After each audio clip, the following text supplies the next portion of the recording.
Hello, everybody, and welcome to another Top 10 edition of Magic Mics, proudly sponsored by our Patreon supporters and CoolStuffInc.com. You can find cool stuff in stock every day, and our co-sponsor CardHoarder.com, offering the best inventory, prices, and delivery of cards for Magic Online. I'm Evan Irwin, and we get started each week by saying hello to my two co-hosts, Aaron Campbell. How's it going? Ruben Bressler. Make sure I'm not muted here. Hi. What's up? Muted. We can hear you, buddy. Great. Excellent. We got some sweet, slick intros here at the show. I'm very professional. We also begin... I know what I'm doing. All the time. We also begin with our choice of the top comment from last week in a segment we call Honorable Mention, where Ruben will tell us who was the most eloquent in letting us know what card we did not choose as one of our top 10 hill giants. Ruben? This week's winner, if for no other reason than they wanted to make so sure that we saw the comment that it was sent to our email inbox. You can, of course, contact Magic Mics at magicmicspodcast@gmail.com. There we go, magicmicspodcast@gmail.com. And that is exactly what Ennio Eilenberg did when they wrote, "So, Aaron, what happened?" I was waiting for myself, quite frankly. Incredibly disappointed when Greater Moss Dog did not make your list. This was the only card with Dredge that could have made the list, and I was extremely surprised when it was not at least in your top 3. I play Pauper Dredge, and this is one of my favorite cards to discard to my Cathartic reunions, alongside my Golgari Brown Scales and Little Stinkies. Not to mention, it's a plant hound, which I think is one of the cutest creature types. So I have to admit, I have never had the pleasure of casting a Moss Dog, although there are some people in Vintage that are trying to make Karuga Dredge happen, and so if that's the case, we'll need the more expensive dredgers to be able to do that, and we've been talking about using that card. So I know I've let my community down, and I'm sorry. Karuga At one point, Dredge. you're like 4-mana 3/3, and it's got this thing I really like, and I'm like, here we go, and then like, nope, no dredgers for you, and I was like, wow, okay. I gotta keep you on your toes, because, you know. Right. For those who don't know, Greater Moss Dog is a green and 3 generic mana for a 3/3 plant hound that has Dredge 3. If you draw a card, instead you may put exactly 3 cards from the top of your library into your graveyard. If you do, return this card from your graveyard to your hand. Otherwise, draw a card. Yeah. So that's your Moss Dog for you. And that card was dope back in Ravnica. When Dredge wasn't quite recognized as dumb as it was, we were young then, right? Even Storm, they didn't know what exactly they were doing back in 2005 or Did you see the new Storm card? The one they reprinted. Oh, is that a reprint? Yeah, okay, I didn't know if that was a reprint. Okay. Yeah. Yeah. And It was in a commander deck. it wasn't. They keep putting Storm in Walmart. I don't know why. It's fine. Is it That though? one is probably fine. It's fine. Beast Think Attack, about it, it's though, been they're- printed a number of times, I think it's a including good in thing. Magic, Iconic Masters or M25 or one of those. Something like that. There are parents out there who need new ways to occupy their kids. Put some Storm cards in their hand. They'll learn. Hunting There pack, are that's the crucial learning skills that they can learn by playing Storm. Yeah, counting to 20.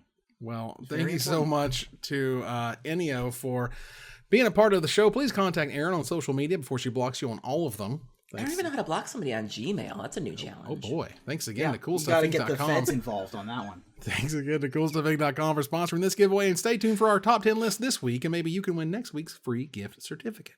Yeah.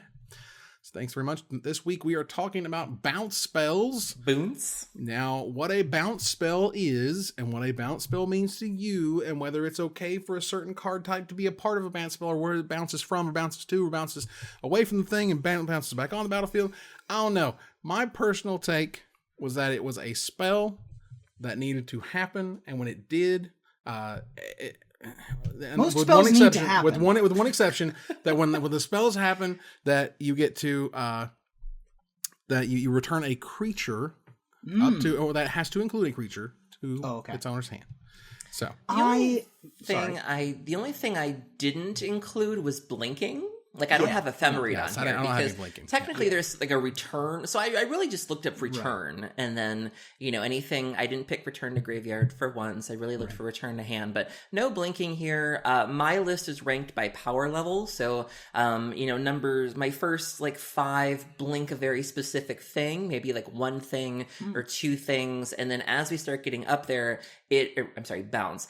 It bounces more and more things and more types. But yeah, bouncing is definitely. Sorry, I didn't mean to. No, you're fine. My list is so my definition of bounce is it needs to take a thing, doesn't really matter what the thing is, and take it from place A to its owner's hand. That's what I define as bounce. Okay. So Temporal Eddy puts it on top of the library. Right. There's some stuff that is like close. Like if I wanted to have stuff like commit to memory, like it would be tough for me to not put, Azorius Charm if it like made my list. It just so happened that all of mine actually worked out to return them to their owner's hands. So I wasn't necessarily super stringent on those. I just that's just when I think bounce, that's what bounce means to me. Yeah, I only have one that doesn't go to hand. I have one that goes to deck, but yeah. We'll get there when we get there. Let's move in. Let's get started here with our number 10. Ruben, what's your number 10? We're going to start off strong because my number 10 is one of the hires on someone else's list. Fair enough. And I'm not surprised. This one I thought might be higher. Fair enough. Very good. Aaron, what's your number 10? My number 10 is an all-star in my Oketra's Bouncy Castle deck. I have a mono-white commander deck based around God Eternal Oketra, and so the thrust of the deck is to play lots of creatures that don't cost very much, and then you run cards that bounce them, like Jeskai Barricade, and you bring it back, and then you just sort of get that, and then you get creatures, and you get 4/4 zombies for your trouble. And my card is a beater all by itself. It's meant to have a downside, but in that particular deck, it is exactly what you want. My number 10 is Dust Elemental. So Dust Elemental is 2 colorless and 2 white. It's a creature type elemental. 6/6 for 4 with flash, flying, and fear. Like, that's pretty good. And then when it comes into play, you have to return 3 creatures you control to your owner's hand. So this is fine. Like, you can bounce your Solemn Simulacrum, you can bounce your Barricade, you can bounce your Mentor, the Meek, your Mother of Runes, whatever you got going on, and then you go ahead and recast them for very cheap. So this is a really, really big body with some very scary abilities and something that is meant to be a downside, but if that's what you want to do, this card does it very well. Yeah, this is the whole sort of gating mechanic, as they call it, which is you got to bounce something back to your hand in order to play this other thing. Yeah. And this is kind of the sort of super pushed all the way to what does a rare gating creature look like. And you can always turn this in your favor if you just kind of play with it the right way. And you can do this on an empty board if you need to. Sure. Because it doesn't have a downside if you can't return. It just returns itself. Sure. Yeah. My number 10, it shocked me personally that from all of this cycle, while it was very, very powerful, it didn't break. This is one of the mechanics. I guess you call it mechanic. This is one of the cycles that they did. And I was like, oh my God, how many things are going to break when they give you free spells with Baral's Expertise. Baral's Expertise is 2 blue, 3 generic mana for a rare sorcery from Aether Revolt. Return up to 3 target artifacts and or creatures to their owner's hands. You may cast a card with a converted mana cost 4 or less from your hand without paying its mana cost. That was fine. Yeah. I am happy it was fine. None of the expertises got broken. No, 0. Like nothing went wrong with those. Well, for a while there. So for a minute there, this was the... I think this was the same ruling where they also fixed Brain in a Jar. Like, I think this was like...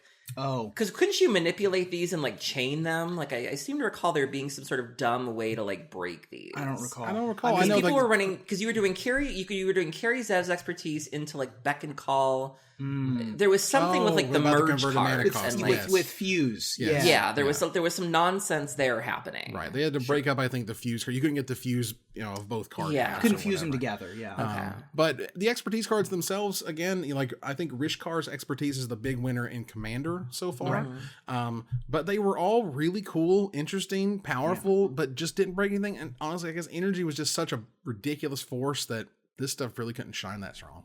Right. Yeah, I think if we wouldn't have had, Energy and all the powerful decks there that, you could just be dead before this comes out, or they're already doing something so significant that this doesn't matter. Right. I think that really says something about the format when a card like this can go by unnoticed.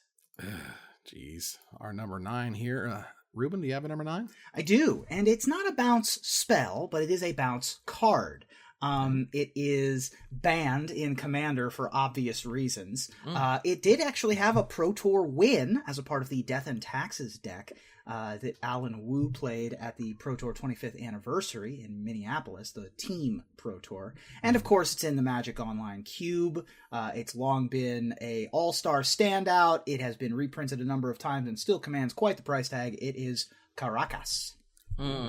Caracas is a legendary land that taps to add a white mana to your mana pool, and tap return target legendary creature to its owner's hand. Thank God it's not on the reserve list. Yeah. So Caracas can be used offensively or defensively. If you're playing Reanimator, this can bounce Grizzlebrands and Ionas and Elishnorns, forcing them to reanimate Grave Titans instead, or Ashen Riders instead. You can also use it to protect your own things. You can protect your Thalias, you can protect your Lurises, which is now banned. Pour one out for Luris, but this was something that kept other Luris decks in check and also protected your own Luris as well. And so very, very versatile card.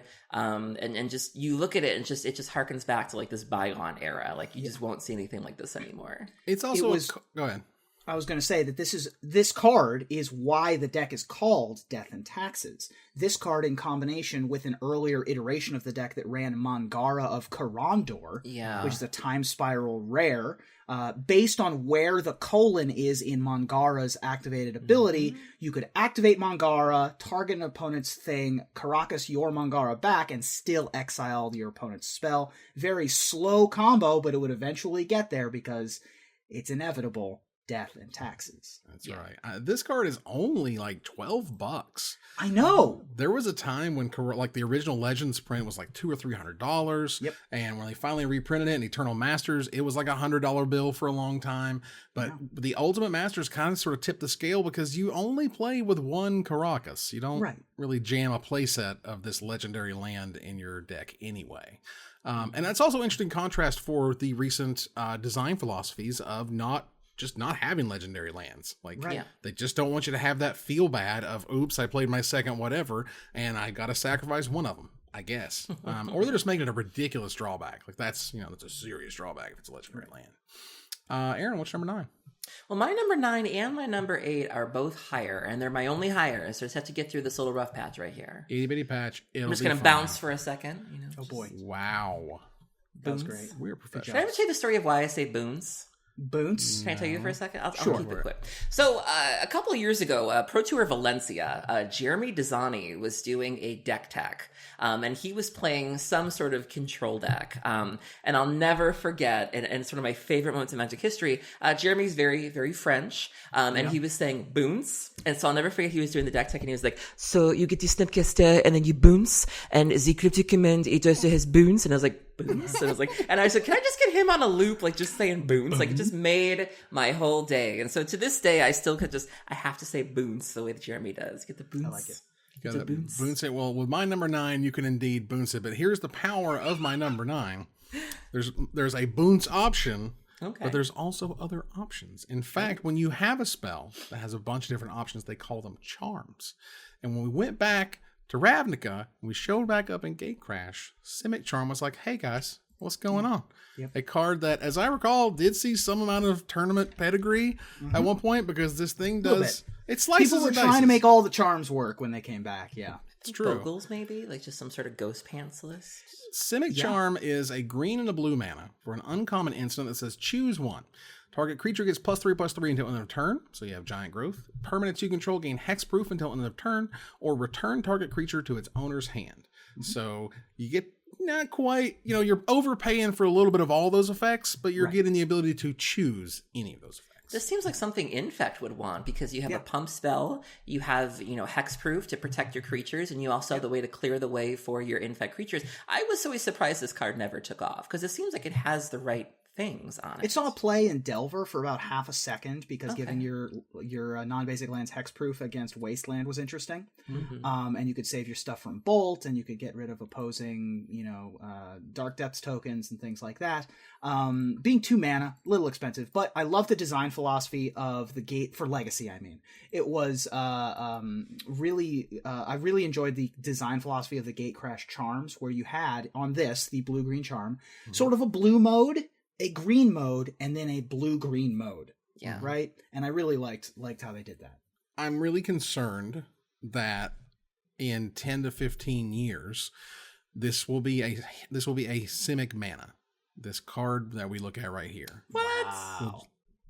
Where are we trending? Okay, how's that power curve bending? All right, really going to be interesting when I get like Wooded Foothills into not Badlands, into Bayou, into bounce your creature to your hand. That's not gonna be great. We'll see. That's Deathrite Shaman. You know, what's a power level? All right. All right, let's move on here to number 8. Aaron's last hire. Ruben, what you got? My number 8, once again, it is banned in a format, and it was very oppressive in that format, and it's only ever really seen play in that format, and it features Storm, and Storm is tough to do, and I think that this it's also been in Walmart. So we have Storm in Walmart, and it's Temporal Fissure. Yes! God, this card. Temporal Fissure is 4 colorless and a blue. Return target permanent to its owner's hand. Storm.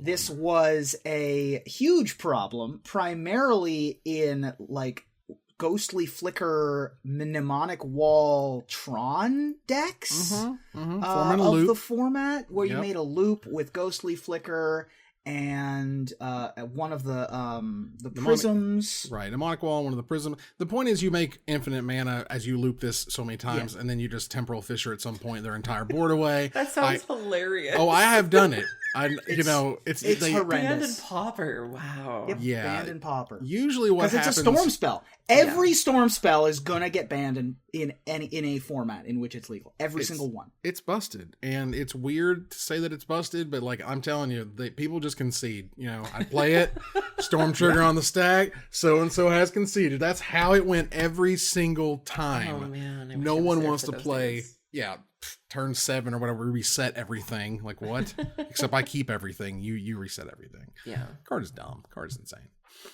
All right. Let's move on here to I'm sorry, this is your number 8. My number 8? Not my number 8. Here we go. All right, so this is one, it's a little weird, not necessarily sort of a spell. This is a permanent, I'll admit, but the ability for it to be as flexible as it is, as powerful as it was, and as popular as it still kind of remains today. Aether Spellbomb is a favorite of mine all the way back from Mirrodin. It's 1 generic mana for a common artifact. This is blue, 1 blue, sacrifice it, return target creature to its owner's hand, or 1 generic mana, sacrifice it, draw a card. So you get to draw cards or bounce things. This is an all-star in my Muldrotha deck. You know, obviously Muldrotha wants permanence instead of spells, and so you can play this and just have it sit there. You can use it offensively to bounce something. You can also bounce your commander if you need to. And if you're playing Muldrotha, it costs very little to just get it back. You can also just crack it for the card if you need to. I also have it in Sharoom. You can tap it for Improvise. You can sacrifice it. You can get it back with Sharoom. You can also bring it back with Dance of the Mans, which I've done before. I love an Aether Spellbomb. I need no excuse to use that card. Dance, magic, mance. Now, obviously, this card sees a bit of play these days, and will see more play now that Lurrus is gone in those Urza decks. Yeah. Very popular in those types of decks. Has seen some amount of competitive play ever since it was printed in basically everything. Never really been a powerhouse. It was good. It's always been a bit of a role player. When Tezzerator was popular in like right at the beginning of Modern, it was good in that. But yeah. Yeah, this card is totally sweet, and I've loved it from back in the day. It was played in Affinity, and that's kind of where it started. So. Sure. Take and one of the better spell bombs too. I think it's Nile, either Pyrite. So Nile is part of the reprinted Scars of Mirrodin spell bomb. Oh, that's right. Cycle. There's 2 rounds of them. Okay. Yeah. So the original spell bomb cycle had Aether Spellbomb, which we've talked about, Life Spark, which turned a land into a 3/3. Sunbeam, which gained you life, and then Pyrite and Aether. Okay. Oh, and then the black one, which I don't know what the black one did. It wasn't Nile? The black one was Necrogen. Oh, and target player discards a card from their hand. Got it. Potentially at instant speed, which was a big deal back then. Sure. Like, they had not done instant speed discard in a while. Yeah. And usually for good reason. That's mean. All right, let's move to number 7. Aaron, what do you got? So my number 7, as far as I can see, is the only card on my list that does not go to hand. This one goes to library. It's also just fun to say. I've enjoyed casting this card. I love the artwork. I love the flavor text. And I get to ask you, top or bottom? My number 7's Ether Spouts. Wow. So Ether Spouts is 3 colorless and 2 blue. It's an instant from Magic 2015. It says, for each attacking creature, its owner puts it on the top or the bottom of their library. And the flavor text says, don't worry, there's plenty for everyone. And I love this side of control decks. I love Settle the Wreckage. Mm-hmm. I love getting to work on my poker face and having someone just, swing in. You act like you're bothered or you act like you're not bothered, and then you just do it. And it just feels amazing. And also being on the receiving end of it, there is this tension there because usually when you're attacking, you feel very good about that attack. And then to have this happen, you might have predicted like certain things, but usually when this happens, opponents are very like dazed by that. They're like, what? Like, and then they got to figure out where they want to put that creature. And so I like the way that it makes people feel. I like the way it makes me feel. I like the decisions that it promotes. And it's just a fun card. I just love it. In the world of competitive Magic, you would call this the pin trick. Yep. This is where you pick up the pen to change the life total, and you go, you're attacking with so-and-so, and they go, yep, and I'm going to put this thing down right here. Set up blockers, pay some mana to completely blow out your world, and the slip's right over there for you to sign. This was Settle the Wreckage before Settle the Wreckage. Yes. Came close to winning a Pro Tour in that blue-black dragonless control deck at Dragons of Tarkir when Adrian Sullivan made top 4. Nice. This is a blue Wrath, essentially. So you get what you can take. Mm-hmm. Yep, you got what you got. So that card is super cool. Ruben, what's your number 7? My number 7 is a shout out real quick to Marshall Sutcliffe, because this is probably his all-time favorite card of all time. He talks about it all the time. Every time it's in a format, he loves it. Anytime anything close to it is in a format, he loves it.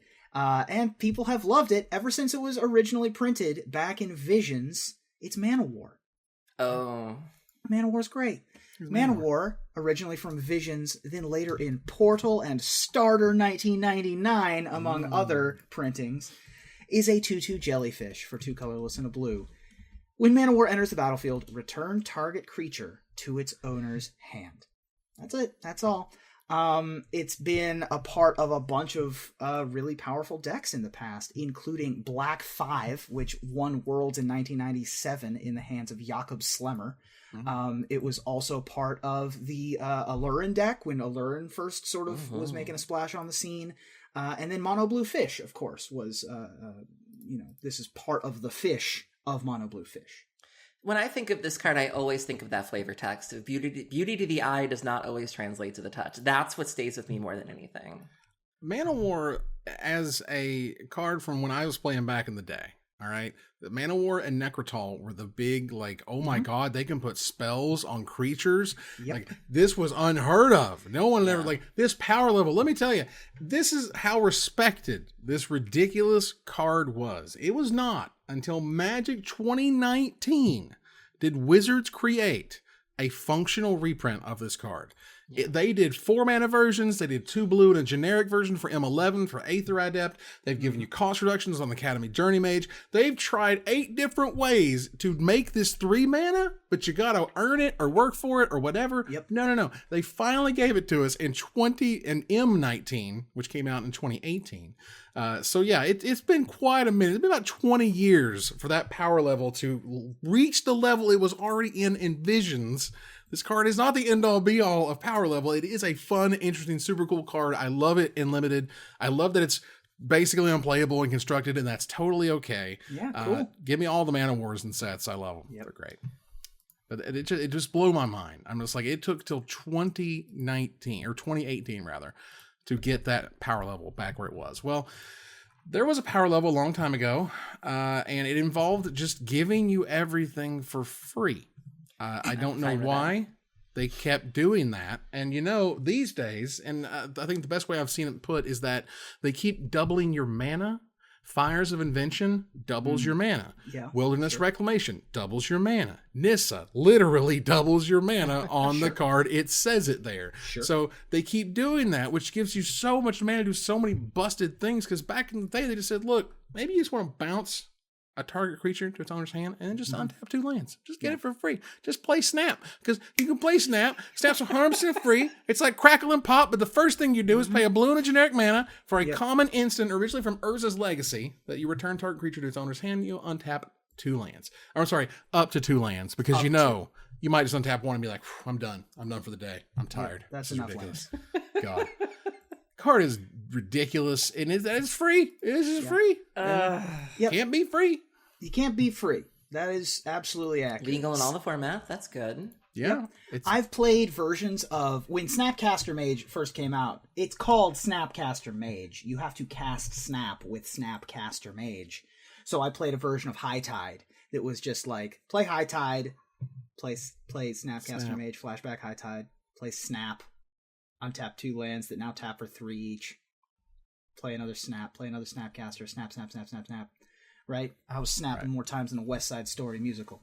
So that was a great time. That is the most experience I've had casting Snap, which is weird because it's originally from Urza's Legacy, one of my favorite sets. I never really played much of Snap when it was standard legal. Yeah, no, for sure. I wasn't even playing standard at the time, so this is me. I caught up with Snap essentially in Pauper, like how cool it was, how interesting, and of course how busted it was when you put it with Fisher and all the other crazy things that happen. All right, let's move on here to number 6. Ruben, what's your number 6? My number 6 is they did a lot of great story, like top down, I think is what we end up calling it now, story driven kind of cards, self-contained cards in the various Innistrad expansions. And the flip card format really lends itself to that. You get to tell a whole story encompassed in one card. And I have rarely seen a card that encapsulates this better than my number 6, which is a card that begins its life very innocuous and then flips over and is something horrifically terrifying with a focus on the horror, of course. My number 6 is Thing in the Ice. Oh my god. It's my number 8. Nice. There we go. Thing in the Ice is a colorless and blue for a horror. It is an 0/4 with Defender. Thing in the Ice enters the battlefield with 4 ice counters on it. When you cast an instant or sorcery spell, remove an ice counter from Thing in the Ice. Then if it has no ice counters on it, transform it into Awoken Horror, which says, of course, 7/8 power and toughness, and it is a Kraken Horror. When this creature transforms into Awoken Horror, return all non-horror creatures to their owner's hands. So this card was very popular, particularly in those Is It Phoenix decks that cropped up in the middle of last year, right before the banning of Faithless Looting. But it also did win a Pro Tour in the hands of Shota Yasuoka in a Grixis control deck. That, sort of had a bunch of just value instants and sorceries in them, and the only creatures in that deck were Torrential Gearhulk and Thing in the Ice. Yeah. This card took a while to take off. Everyone recognized that there was something here, but nobody quite knew what to do with it. And I remember there was a version of like Suicide Blue, which is what they used to call Death Shadow before people realized that's not a cool name for a deck. But it had a very similar concept of you would thaw out a Thing in the Ice, you would throw a bunch of mutagenic growths on it or a Teamer Battle Rage, and you would kill somebody that way. And you would back it up with a control shell similar to Death Shadow. Or sometimes, you'd even pair Death Shadow with it if you're feeling frisky. And then people realized that, they tried it in Delver, it didn't really work. But really, when Arclight Phoenix came out, that's what got the ball rolling in terms of the Manamorphose and the, the Force of Negation, Force of Will, being able to do, or Force of Negation, but it just got a lot more toys. And Is It Phoenix became a really dominant deck. And it really contributed to Faithless Looting being banned from Modern because the deck was just very hard to deal with. And now the deck is just gone. I mean, Dredge was able to eke out some existence with Faithless Looting, but Phoenix is just gone. Like, it needed Faithless Looting. That kind of powerful card filtering is what that deck it was the engine that made that deck work. And I mean, it's a tale as old as Magic, that they print this thing and it's good. You know it's too powerful for what it does or for what you're paying for it or whatever, but it just doesn't have that other half. It doesn't have that other component that it needs to really synergize together. And I think it really found itself when Phoenix was printed, and people were like, wait, this card is good. And it was good, obviously. It did very well. But this card is insane in this other deck. It's a great engine, but it Dami-Mas Gasolina. There you go. My number 6 is my only hire. So, Aaron, what is your number 6?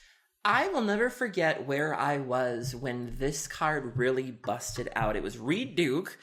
He was playing Vintage Storm, and I don't remember if it was on an Eternal Weekend stream or a Magic Online stream, but I remember I was at work and I was watching some form of coverage. I think it was an Eternal Weekend event. And Reed Duke was playing. This set had just come out. The card really wasn't doing anything in any format, and to be quite honest, it hasn't really done anything since except for the one format. And people were just like, this card. And he was really the one that put this card on the map, really broke this card. And now this card is the namesake of a very popular deck in Vintage. There have been calls for this card to be restricted because it's so good and just very soul-crushing. My number 6 is Paradoxical Outcome.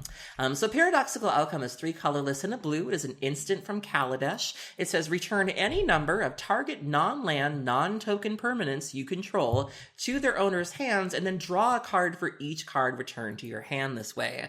So this plays very well in Vintage, where you are running some number of Moxen or Lotus Petal or Mox Opal, and you can just bounce them, and you get cards out of that, and then you can redeploy those, and that's Monastery Mentor triggers. That is Storm, so that you can Tendrils. You can also chain these babies. You can go Outcome into Outcome. You find your 1 copy of Mentor, you find your Bolus's Citadel, whatever it is you're trying to do, and the game is effectively over. It has that Sphinx's Revelation feel to it, where, you know, even if 1 outcome gets off, even if you're still at 20, you really just have lost the game at that point. And I'll just never forget where I was when that stream happened, and just Randy Buehler being on coverage and going, what is this card? And just seeing all the things that Reed could do with it. And nobody had thought to really use it in this capacity before. And they really don't use it in any other form. It's really just a Vintage thing, and it's just busted. That's why it's worth 95 cents. I mean, it's tough to use in a format where 0 mana artifacts, the best 0 mana artifacts that are available to you are Kite Sail and maybe Mox Amber, if you go all the way back. Spells are restricted. So. Right, exactly. And there was a time where you could mix, there was Paradoxical Oath, there was Paradoxical Storm, there was Paradoxical... I mean, there was a time there where you could just really mash this with anything, and you had a good deck on your hands. Choose your flavor of Paradoxical Outcome. Yeah, that is a hell of a... It's just a hell of a Magic card to just kind of read. You're like, whoa, I do the thing, and then I draw the cards, and that's an instant? Like, wow. All right, sure. Yeah. Cool. Let's move on here to number 5, halfway home. Ruben, what you got? My number 5 is the last hire on my list. And again, not surprised. There you go. Aaron, what's your number 5? My number 5 is actually a card that you can run in your Paradoxical Outcome deck. It is very main deck worthy, particularly in Vintage. It also makes a very, very fine sideboard card. My number 5 is Ervils Recall. So Ervils Recall is 1 colorless and a blue. It's an instant, originally printed in Antiquities. And it says, return all artifacts target player owns to his or her hand. So very clean, very efficient. If you're dealing with the Urza decks, you're dealing with old school Affinity, you're dealing with maybe a 12-post strategy that has a lot of Grim Monoliths, or just an Eldrazi type strategy. Very good in Vintage as a way to bounce against the shops decks, to buy you that 1 turn so you can go off. You can main deck this in Vintage very easily, because you're probably going to have targets for this. And so just very powerful, very good, simple card. I like it. It does so much for so little, essentially. This Antiquities era card kind of, I think it felt to me, as I recall it, like sort of when it was discovered, oh wait, this is a way you can fight against certain deck types. And then in Urza, for example, the card just like shot up in value. The Antiquities version went to like $100 or something overnight. Now it's back to like $50 or so, which is kind of reasonable.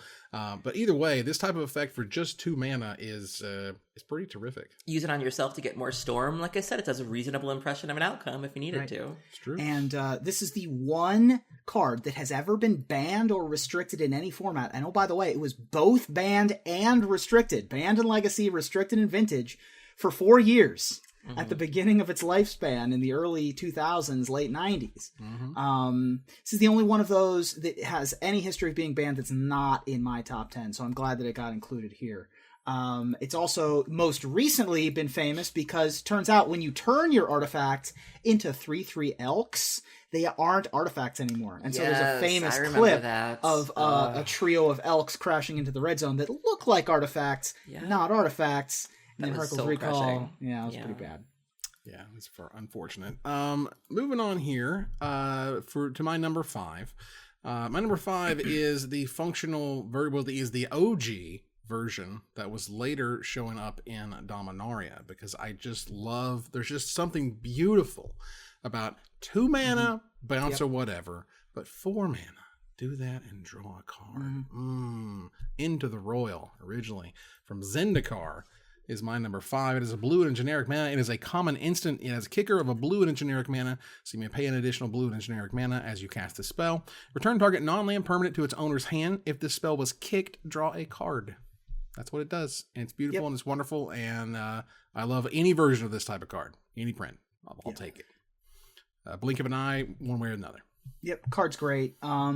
This card, whatever it's been named, has been a mainstay in control decks, in mid-range decks, Cawblade, various types of mill, like anything that you sort of just need. It just ties the room together. It was also a part of the twin decks for a while. Nice. The various styles of this card, I should say. Sure. And of course it was renamed to Blink of an Eye from Into the Royal, because the Royal is a specific thing in Zendikar. Right. So we may see a reprint of Into the Royal when we return to Zendikar later this year. I'd be okay with that. That sounds awesome. Please bring this spell back to standard. I am okay with that. Let's move on here to number 4. Aaron, what's number 4? So now we're starting to get into the really frustrating cards where it just feels really bad to have them cast, assuming that you're on the wrong side of them. And we're also starting to get into the mass bounce spells. We did Ervils Recall, which is bouncing artifacts, but now we're starting to get into everything. And I just hate these cards so much. If you're playing any sort of creature strategy, nothing feels worse than kind of walking into this. It's an instant. My number 4 is Evacuation. So Evacuation is 3 colorless and 2 blue. It's an instant, originally printed in Stronghold. And it just very cleanly says return all creatures to their owner's hands. And it's just like... it's just frustrating. It's everybody, so you can't really control it. So, hopefully it's something that you're okay with. But this is what we're getting into now. Return everything. Yeah. I'm so much happier. I'm so much happier with the new art, though. The old art. That new art is unreal with the chess set. Oh, love the hands and stuff, which is super great. The old one's like a murky, burning forest. Maybe you can see a little something versus like these characters. And then the 7th edition one is like just people getting rescued in a hot air balloon. 7th edition. 7th edition. We don't talk about 7th edition. Well, we don't talk about that. Lord God, never again. All right, let's move on here. Ruben, what's number 4? My number 4, bounce is an inherently frustrating thing to have happen, right? Like, I think that everybody knows that. So I'll play a creature. My white opponent puts a pacifism on it. All right, fine. My black opponent casts terror. Okay, sure. Lightning bolt from my red opponent. All right, I get it. Green opponent plays a bigger creature or fights it, right? All right, cool. Blue opponent counters it or bounces it? How dare you? Like, I'm ready to throw hands now that that's happened. And if there's anything more frustrating than getting bounced, it's having to look at this thing closer to your face that used to be 6 inches further away on the battlefield, now in your hand, for a whole nother turn. Because the phrasing of Reflector Mage says that it has to stay in my hand for a whole nother turn. And I hate it. Reflector Mage is a colorless, a white, and a blue for a 2/3 human wizard. When Reflector Mage enters the battlefield, return target creature an opponent controls to its owner's hand. That creature's owner can't cast spells with the same name as that creature until your next turn. God. Originally from Oath of the Gatewatch, and oh, by the way, it was banned in Standard for quite some time after being featured in the Collected Company decks of the time, and also the White Weenie decks. And it also won Pro Tour London in the hands of Eli Loveman in the Modern Humans deck. Yeah, this was my number 9, and this is my number 6. I just remember and 3 toughness. Why? Yeah, Why? Yeah. The story goes that was an addition to make blue-white better in limited. Right. The extra toughness was added. And instead, now they just use it in modern and they vial it in, and it's just and then you blink it, and it's just dumb. It's just such a power level jump. And they always it feels like they always do this a little accidentally. They're just like, we forgot to put that number is way too high. We shouldn't do that. Oh, sorry. Okay, thanks. Yep. This was preemptively banned essentially in the middle of a bunch of other bannings for Aetherworks, Marvel, and Energy and Friends, because they're like, well, when we ban all the energy stuff, you're going to be stuck with this guy for the next 2 or 3 months. So we might as well just get him out of the way.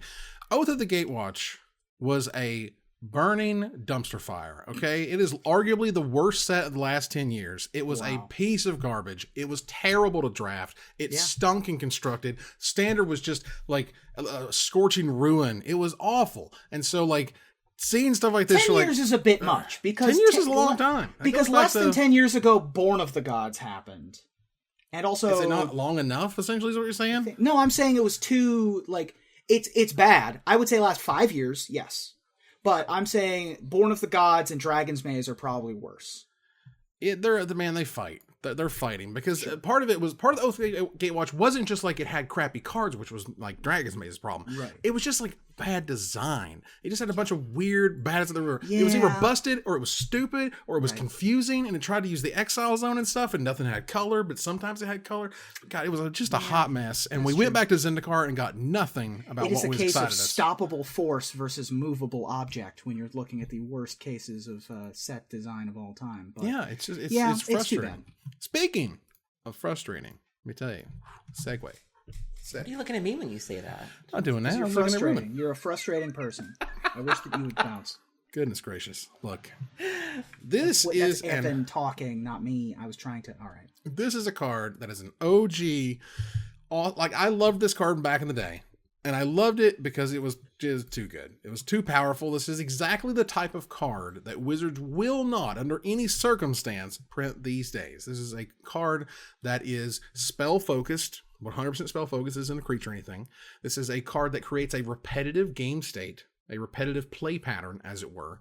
And that's literally what it is trying to do when you capsize something. You pay 3 mana to get it back. I'm so glad. You are creating this loop that is never going to get out of, because Capsize is ridiculous. Capsize come from Tempest. Back in the day, in the 90s, we paid 2 blue and generic mana for a common instant that had buyback of 3 generic mana, so for 6 total. So you may pay an additional 3 generic mana when you play the spell. If you do, you put it into your hand instead of your graveyard as part of the spell's effect. That was the original wording, of course. Return target permanent to owner's hand. Target permanent. Yep. You think they're going to let you target lands these days? Oh, hell no. If they get close to Capsize, this would say target non-land permanent and would probably cost another 3 or 4 mana to buy it back, because good God, who wants this? Yeah, if I remember correctly, I faced this in Pauper, and it was used with the Tron lands because it's colorless. And so, you were playing this sort of blue-black Tron control list, and you would just... And I remember, I don't know who I was streaming with, but I was streaming with somebody, and they were like, you can just scoop. And I was like, why? And they were like, because they're just going to keep buying back Capsize, they're going to bounce everything you have, and you will not be able to maintain a board. And I was just so blown away that this one card was concede worthy, where I was like, what? It's just a... Because once you reach 12 mana, they have essentially permanent advantage over you. And it gets gross so quickly. Yeah. This, of course, was also, it won a Pro Tour. One of Kai's Pro Tour wins was that blue-red Tricks deck, and Capsize was the bounce spell at the time that they would choose to use, whereas, occasionally you would use Hoodwink or Disperse. Capsize was the choice in that particular tournament. Right. This was sort of the counterpart to Whispers of the Muse, which for a blue mana drew you a card at instant speed, but for 4 generic mana you could buy it back. So for 5 mana you get a free card every turn, but for 6 mana you get a free bounce every turn. Right. Not free. Whatever what I'm saying. Whatever deck you want. Right. You get that again and again and again. That was just completely ridiculous. And that's why I love it. Because it's probably got the most indelible art of the original Weatherlight on it. For my money. Like, when I picture the Weatherlight in my head, that's the image I see. All right, so Aaron, what is your number 3? I love my number 3. I actually stumbled upon my number 3 by accident. We were getting ready to do an early access event, which we have been very fortunate to be able to do. And I remember just grabbing, a bunch of decks online. I went to visit Yeoman5. I saw what he was doing. I grabbed some lists off of MTG Goldfish. And because we had never played with these cards before, we didn't know which decks were going to do well. And I had no idea that this deck would be an all-star. I love this card so much. There's one of our patrons, Murmur, even played around with this card long after the early access event was over, and it just flooded my basement. My number 3 is Flood of Tears. Nice. So Flood of Tears is 4 colorless and 2 blue. It was originally printed in Core Set 2020. It is a sorcery. It says return all non-land permanents to their owner's hands. If you return 4 or more non-token permanents you control this way, you may put a permanent card from your hand onto the battlefield.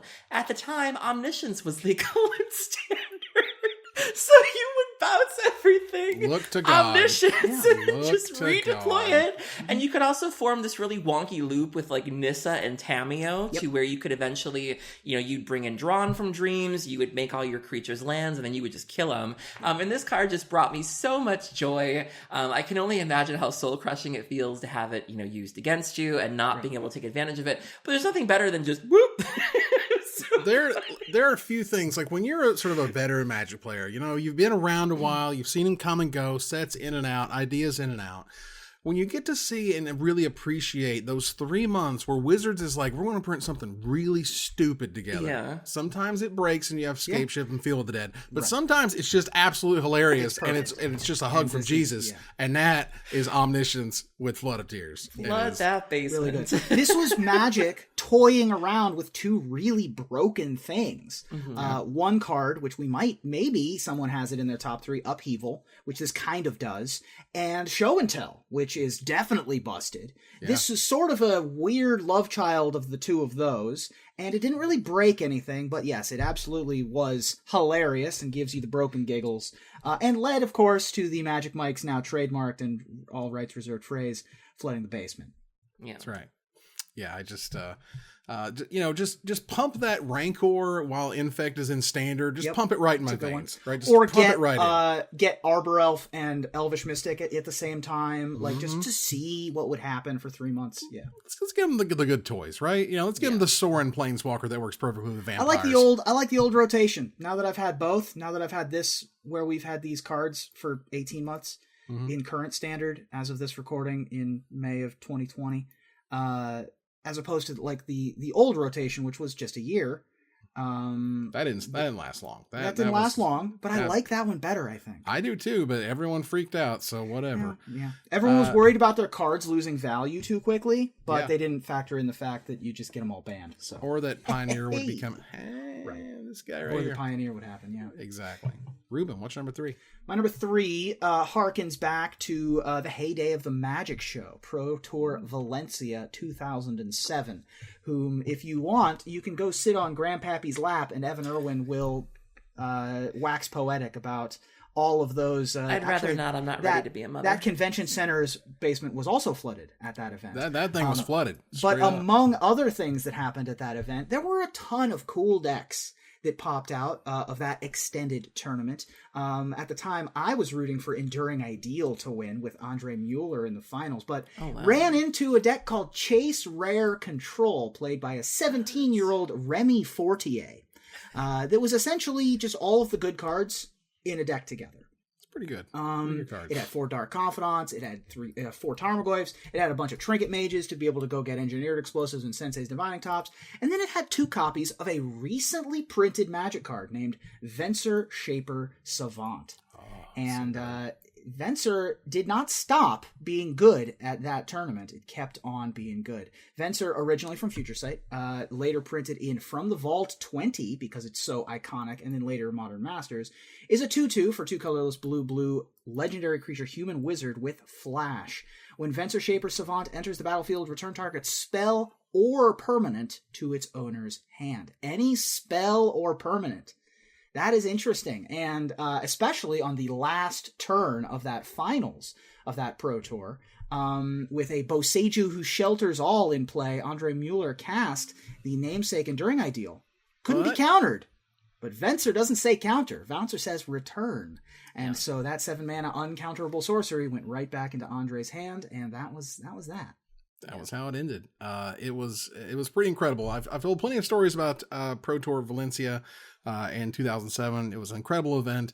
You know, it's funny looking back at it now and sort of knowing the people who were involved with Magic, involved with, you know, sort of making the game and Wizards itself.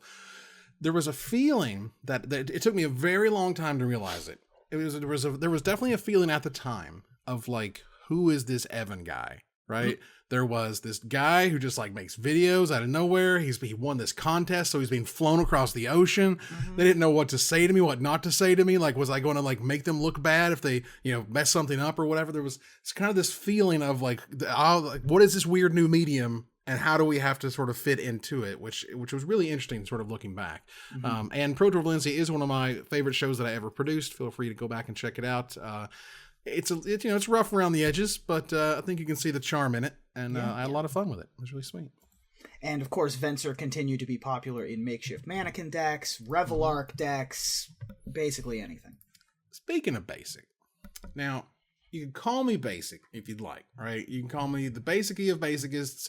The basic of basics, the card. I'm not sure I'd call you the bakiest of basics. The bakiest of basenessist.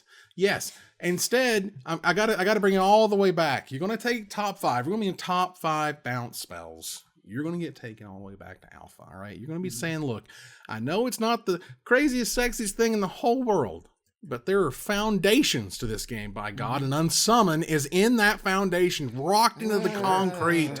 1 blue. Common instant, return target creature to its owner's hand.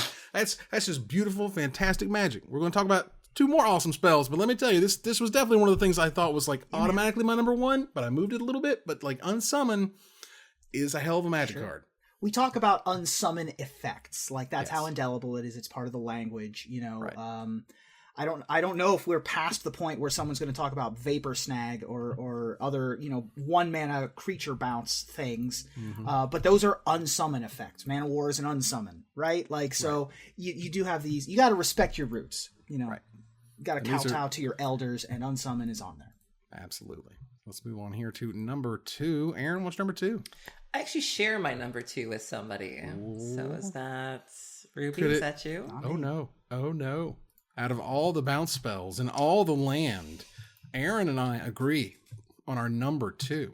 This card, let me tell you, if there was one card that like literally snuck up out of nowhere, like I was not expecting this to be one of the most expensive cards in the set that it was printed in. I was like, are you really? How much is that card worth? It was like $40 up to $50, and even after 2 more reprintings, it is $36 freaking dollars. Yeah, this card is synonymous with the Commander format. This is a card that saw a little bit of standard play, and even and not even to its full capacity. Usually, it was just used as a way to, you know, kind of buy yourself some time in those Jeskai decks to, you know, to get to the mid game and late game. It wasn't until it was discovered in Commander that it became like the iconic Commander card. If you're playing blue, you're probably playing this card. The mana cost is very easy to satisfy in a format with a lot of ramp, a lot of signets, a lot of talismans. There are a lot of calls for this card to be banned. It is considered to be very problematic in Commander, but it's great at what it does, and nothing else really does it better. Our number 2 is Cyclonic Rift. So Cyclonic Rift is 1 colorless and a blue. It's an instant from Return to Ravnica, and it says return target non-land permanent you don't control to its owner's hand, or you can overload it for 6 colorless and a blue and change target to each, meaning each non-land permanent you don't control goes back to its owner's hands. This is just a back-breaking card in Commander. It almost always elicits a groan when it happens, and it's a $30-$40 card right now. Like, it's insane. It's just dumb. Someone was like, yeah, Return to Ravnica, like the most expensive card in it is this weird bounce spell. And I'm like, what? Excuse me? But you realize that A, you're going to get to 7 mana, you know, fairly guaranteed in Commander because you have so many awesome mana rocks. And B, it's just like, read it. When you have 5 opponents, this thing is completely insane. It's just nuts. It's absurd. It did have its day in the sun in Standard. I mean, this was a big part of the Devotion to Blue deck that won Pro Tour Theros in Dublin in 2013. Jeremy Dizani, typically you power this out with your Nykthos. Sure. But, I mean, sometimes you just play your 7th land. Or sometimes you just use it for 2 mana and disperse something, right? Exactly. Like, it's great. Yeah, and this card, of course, is a Commander all-star at this point. Every single time there is a banned and restricted announcement in Commander, this card is always on the most watched list. Absolutely. All right, Ruben, what is your number 2? My number 2 is a card that I typically... Recently, we've had a lot of lists that this card could have been on. And I've sort of been like... Leviathan? Yeah, this one's Leviathan. So okay, gotcha. This one could have been on the top 10 cantrips list. This one could have been on the top 10 counterspells list. This could have been on the top 10 whatever list. But I can't keep not putting Cryptic Command on my list. I have to talk about it sometimes. You have to sometimes. No, you don't. So as a treat. As a treat, I guess we'll talk about Cryptic Command. If we don't talk about it, it doesn't exist. I'm not sure that's not how... That's not how science works. The wildest textless card of all time. That too. Not close. I'm still waiting for that. I mean, we recently saw an Alterist make a textless questing beast, which this was close to. And that was Klug, because Klug's a master. That's right. Cryptic Command, colorless blue, instant. Does anyone think they know the order? I'm looking at it, so it's too late for me. Oh, okay. Choose 2. Counter target spell. Return target permanent to its owner's hand. That includes lands. Tap all creatures your opponents control, or draw a card. So often you would counter target spell, draw a card. I played a lot of Kithkin during Lorwyn block, and so my opponents were doing a lot of tap all creatures, Ruben controls, draw a card, to just try to string cryptics together and not die. I've seen 3 cryptics being strung together, and people just lose because of it. It's why I played Thoughtweft Gambit in the sideboard of my Kithkin decks. A 6 mana instant was to just avoid Cryptic Command blowouts. This could also, you could target 2 different things, like your opponent could cast a spell, resolve it, then they would try to tap out to cast another spell, and you'd bounce, or counter one, bounce the other, so it was essentially a time walk. This card was backbreaking, always has been backbreaking. It's one of the it's probably the most played 4 mana card in Modern, would be my guess. It also has its famous player reward version from 2009. It's been printed in a number of other Masters expansions. It has an Amonkhet Invocation and a Pro Tour promo, and people just can't get enough of it. You see, when I was growing up, and I was playing Magic as a young man, they would just send you free cards in the mail. Now you got to buy them off a secret layer. Back in the day, they're just like, thanks for being a Magic player. Here's money. And you're like, well, okay, that's pretty cool. And then we would complain about them because that's what we do as Magic players, is they gave us free money and we're like, you didn't fold it right. I don't like that president. There's another president I like. Can it be 2 bills instead of 1? Really? That type of stuff. I don't like 50s. Do you like 50s? No, I don't like 50s. I never wanted 50s. So it's $42 right now for that player rewards, that thing they sent you for free in the mail. That's amazing. And yes, I do think I left Cryptic Command off this list because I felt like you would include it. And B, I think I've been including it on the list that you haven't been including. We're on the same page on that kind of front. We got it. Cryptic Command, by the way. Whereas I'm taking the Mariah Carey approach of I don't know her. Just right. I don't know if I said, but I had Cyclonic Rift at my number 5. Oh, I did not hear that. So very good. Fair enough. And we have not reached your number 10 yet. Is that correct? Correct. All right, so let's turn the corner here to our big number 1. Ruben, what's your number 1 bounce spell? So it was kind of obvious to me what my number 2 was going to be. It was going to be Cryptic Command. And it was kind of obvious what my number 1 was going to be. It checked all the boxes. It was dominant in every format in which it was legal. It got banned in a format at one point. It got banned in multiple formats at one point. It won a Pro Tour. It's in the cube. It's undeniable that Jace the Mind Sculptor is better than all. What? Wow. You have a problem? You have a problem, Aaron? Wow. Aaron has a better problem. Than all. Jace the Mind Sculptor is 2 colorless blue for a legendary planeswalker, Jace, starting with a loyalty of 3, originally from Worldwake. It is a mythic. +2, look at the top card of target player's library. You may put that card on the bottom of that player's library. Pay 0 mana, draw 3 cards, then put 2 cards from your hand on the bottom of your, from your hand on top of your library in any order. -1, return target creature to its owner's hand. That's unsummon. -12, exile all cards from target player's library, then that player shuffles their hand. I feel like we've been Leviathan. Well, this is the card that I actually replaced Leviathan with in that top 10 when I was naming blue finishers. I actually had Jace as my number 2 in that list. Now it takes its rightful place as the number 1 bounce spell.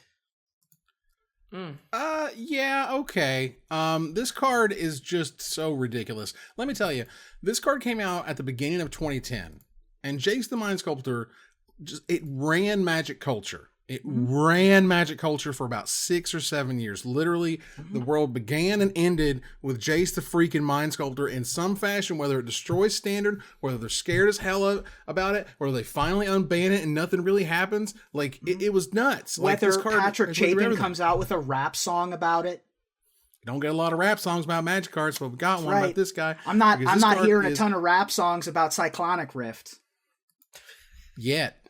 Yeah, we've got music makers out there. It's true. All I know is this card is like you can see extended interviews where I talked to Mike Turian about this card and how they changed the ultimate from -9 to -12 at the last second. How they recognized that 0 for Brainstorm was kind of bad, at least for its time. This is a card that it very much defines 10 years ago of Magic, because this was the best thing. But note, it still had to wait for Bloodbraid Elf to get out of here before it could be the best thing, and it certainly was, but it had to wait first. But once it took over, Jace was an unstoppable monster. This was a card that Patrick Chapin, was like, it's Mind's Desire. And I'm like, what? And he's like, it's nuts. He's like, it's just so powerful. You should not play with anything but this card. And he didn't. And of course, it brought him many thousands of dollars and riches and prizes and things. Jace is just a hell of a Magic card. It's hard to say too much about it, quite frankly.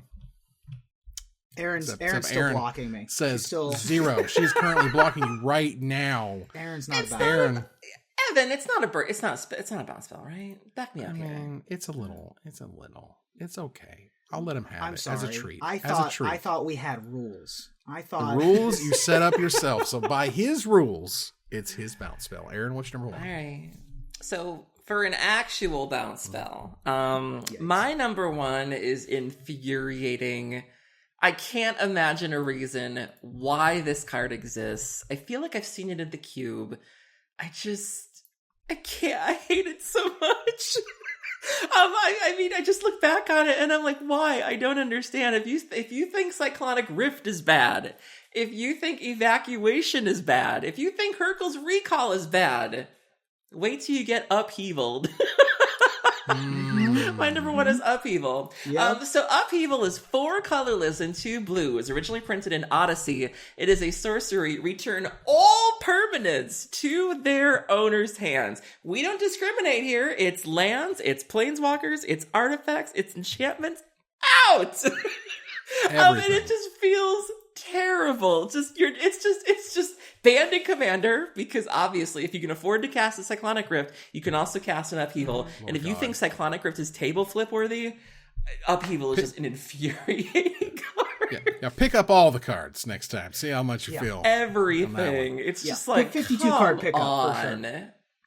Who thought this card was a good idea? For those who don't know, Upheaval, the trick to Upheaval is to make more than 6 mana, play Upheaval, and then drop something stupid like a Planeswalker or a crazy threat or something with hexproof, and then beat your opponent to death with it, which is why this card was a Cube All-Star, and for far as I know, remains a Cube All-Star for that very reason. That is a strategy you can use. Oh yeah, I will first pick this card all the time. You're that monster. Oh, for sure. Yeah. I want my Soul Rings. I want my, Nightscape Familiar. I mean, this was a big part. This was a big part of the Psychotog deck, which, for my money, the Psychotog deck is the most powerful the most powerful standard deck of all time.